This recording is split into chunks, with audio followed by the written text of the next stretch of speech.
Our army is growing like crazy thanks to you, boss.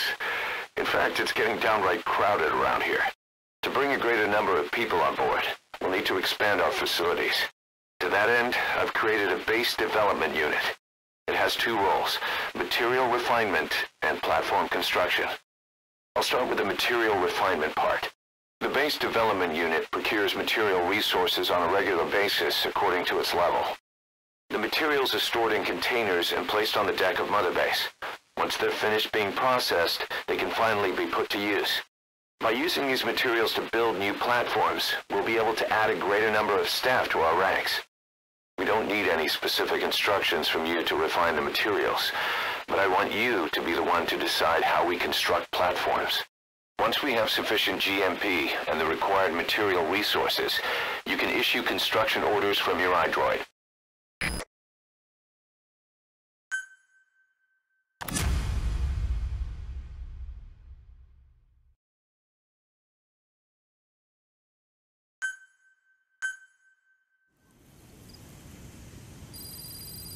Boss, we've received a back-channel request from Langley.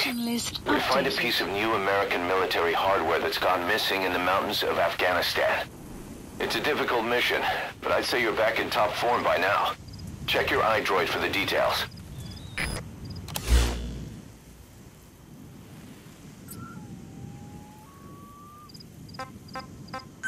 Please select a mission.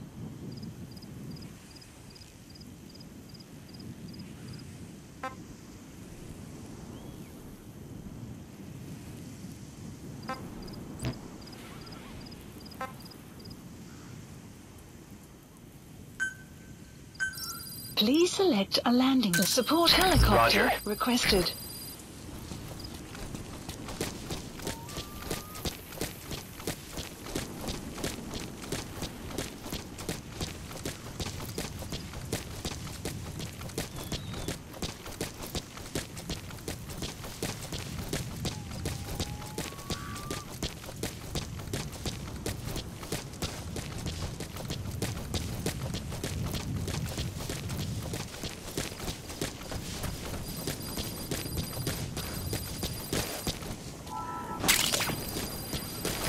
Black carrot.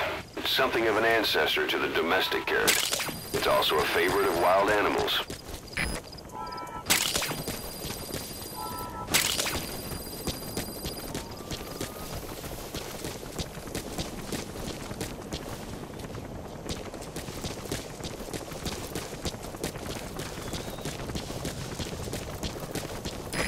This is B-Quad.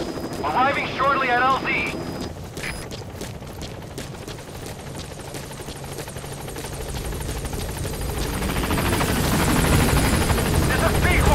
On station at LZ!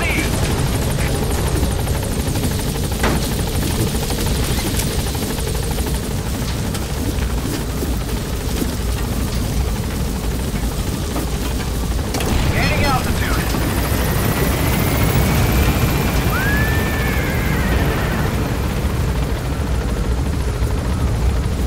Buddy departing area of operations.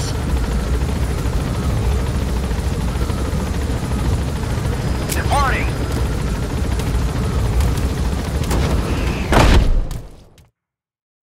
Extraction arrived at Mother Base. Development project has been added.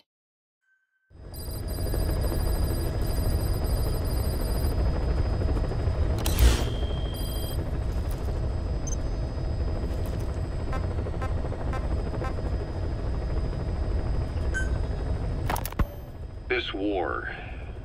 The Kremlin never expected to have this much trouble against the Mujahideen.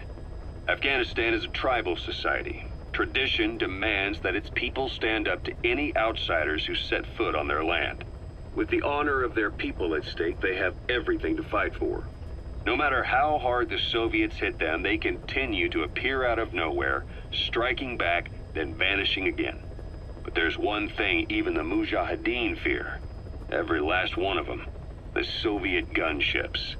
They're highly maneuverable and equipped with massive firepower. Plus, the underside of the fuselage is heavily armored. The Mujahideen can barely scratch them with their small arms. Anyone who hangs around gets mowed down by the gunship's heavy machine guns. This new honeybee weapon that was given to the Hamid fighters, it's no doubt something to help them strike back against the gunships, which makes it a weapon that could change the course of the war. Those guerrilla fighters known as Mujahideen don't actually belong to a single organization. Afghanistan is a multi-ethnic country. You've got the Pashtuns, the Tajiks, Uzbeks, Hazaras, and each of them is split into their own tribes, large and small. Each ethnicity has several rebel organizations that their various tribes gather under. They're united under the banner of jihad, but that doesn't mean they work like a single standing army. Just look at the area around Smasi Fort. A lot of Tajiks used to live there, but they fled after the Soviets started their Scorched Earth campaign. With the area uninhabited, the Hamid fighters, who are Pashtun, decided to move in. The Hamids are based out of the city of Peshawar. We passed through it on the western edge of Pakistan. The Pashtun people have long lived in Afghanistan and western Pakistan. They used to travel back and forth frequently. Then Britain went and established the border that still stands today. The Hamid fighters get generous support from the Pakistani government. The government wants to use them to secure influence over Afghanistan. Their liaison with the Hamids is Inter-Services Intelligence, and behind the ISI, you have the CIA. That's probably how the honeybee ended up in the hands of the Hamid men.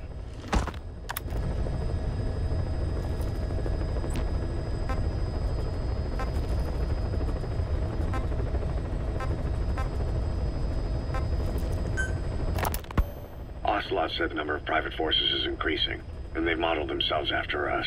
They're a far cry from the likes of us. But why? 9 years ago we made enemies of the world as a nuclear-equipped force, independent of ideology or state. Yes. Sooner or later, the real UN would have stepped in. So why are they giving these PFs free rein? That's our fault, too. What do you mean? What happened 9 years ago was a real problem for a lot of people. An organization as big as ours, with our facilities, was wiped off the map. Not an easy thing to hide. But if our existence came to light, so would the names of our clients. We had contracts all over, east and west, from superpowers to banana republics, the lot. Our clients denied all association with the likes of us. They had to make sure things didn't blow up on them. But at the same time, they missed us. They really missed us. The demand for armies for hire was as strong as ever. The international community turned a blind eye to what happened to us, despite still needing people who could do our jobs. History couldn't afford to lose us. As soon as we were gone, they needed a replacement. So private forces spread everywhere. And they're all just a phone call away. But still. I know. PFs are totally different from what we envisioned. Nation-states, revolutionaries, terrorists, they have a lot of clients, and Cypher is one of them. Cypher stays anonymous, but I know their work when I see it. In the eyes of those clients, the world's PFs are all just expendable pawns. The clients don't have to worry about losing their own men. Nobody knows they're involved, and PFs are cheap. In short, the world is chewing up soldiers and spitting them out. Even some of the old Mother Base's survivors are still working for PFs. Some guys created their own smaller forces. Others were taken on by emerging PFs.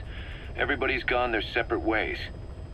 But none of them are living their dream, because they're not fighting with you. Of course, I tried to headhunt as many of them as I could for Diamond Dogs. It was all a waste of time. They said they weren't interested without you to lead them. But now you're back. And everything's gonna change. We'll unite all private forces under you, transcending nations and economies. What is a nation? Just a patch of dirt. The bonds among us will surpass nations, and that's what'll put the world under our control. We'll establish a new kind of country, redefine the very concept of it. Even Cypher will be below us, an extraterritorial federation of military nations, the United States of Force. Once word of Big Boss's return starts traveling, that'll be our true deterrent against Cypher. In other words, no one will dare to come gunning for you. How do you figure? Cypher lacks a large-scale fighting force. PFs are the perfect tool for them. But those PFs revere you, the legendary Big Boss. If Cypher killed you now, they wouldn't take it lying down. Maybe they'd even go looking for revenge, but they definitely wouldn't keep doing Cypher's dirty work, even if it put their lives at stake. That's why it's no longer a benefit to Cypher to get rid of you. The very fact that you're alive is our greatest defense against Cypher. Nice to know. It'll buy us some time while we get back to full strength. Just keep in mind that what I'm saying is generalizing a lot. In practice, the PFs around the world don't know your face. Just declaring that you're big boss won't be enough to convince them. And if they see you as an enemy, they'll come at you with everything they've got. Some hero. That's why you need to bring them back to Mother Base. Show them on your terms that you really are the one and only big boss. Once you've proven that, they won't hesitate to join us.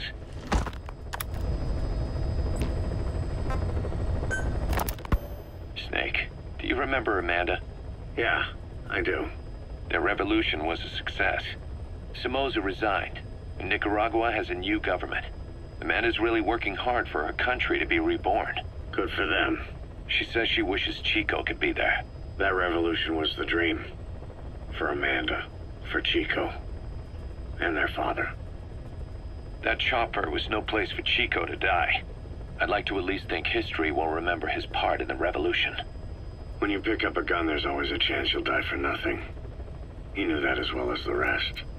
Now that he's gone, it's up to the rest of us to decide what it was all worth. If we don't, there's nothing to prove that Chico ever lived at all. We're his mark on the world. Amanda told us that Strangelove contacted her after the revolutionaries came to power in Nicaragua. Strangelove, the AI researcher from Mother Base? I remember her. We'd lost touch with her, till Amanda heard from her out of the blue. She told Amanda she wanted to salvage Peace Walker's drive parts, or something from the bottom of Lake Nicaragua. Amanda passed the request on to her friends in the new administration. She's a national hero now, after all. So Strangelove got a Soviet military aircraft to transport something to somewhere. But apparently the cargo wasn't big enough to have been Peace Walker itself. So what was it? Who knows? We recovered Peace Walker's nuclear warhead ourselves 9 years ago. What could Strangelove have been after? Amanda said she didn't mention what her reason was or where she was headed. Nicaragua is a socialist state now. With Amanda vouching for her, the government didn't feel the need to concern itself with the details. All Strangelove told Amanda was that she was going to continue her research, and that the rest was a secret. Right before the attack, Huey was in the control tower to prepare for the inspectors. He was with them when it all went down. The control tower collapsed with the rest of its strut. His body was never recovered, but he was the one who met the inspection party when they arrived. And he was the one who showed the nuclear inspectors to the tower. You remember the way it went. First he recommends we agree to the inspection, then he gives them the okay without our permission, all the time acting as if he was doing us a favor. On top of that, he even had the guards disarmed that day. It would send the wrong message, he said. Whatever the angle, it all leads back to Huey.